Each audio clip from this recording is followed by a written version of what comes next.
There's another gear shift. So I don't know if you got to talk to Aaron Brill about this much when you were training at 70/70 leading up to the games, but he's involved with, he is the president of a nonprofit called Lions Pride, doing work, doing CrossFit in prison, but also doing work for folks that are transitioning to the outside.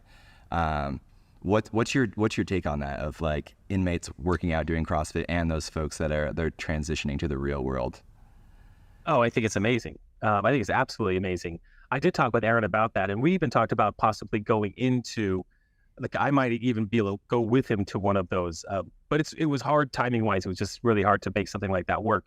But what he's doing and going in to have inmates do that kind of work, I think it's just super, super cool, because I think that CrossFit, just like we talked about, all of us doing CrossFit on the competition floor, the camaraderie that creates is magical, and it's hard to explain why that happens until you actually just do it.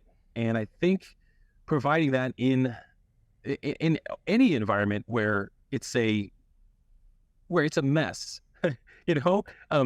the camaraderie just sort of naturally happens, and I think it fosters healthier relationships.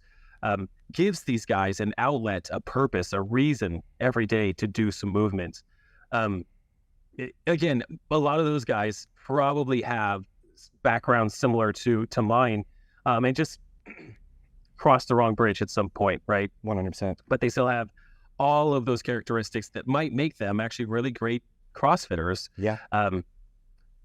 There's not a lot of dopamine available in prison. I mean, I don't know anything about prison, but I'll take dopamine when I can get it, because that's just what we're built as human beings for this. And a good CrossFit workout is a nice, afterwards, obviously, a nice little dopamine boost. 100%.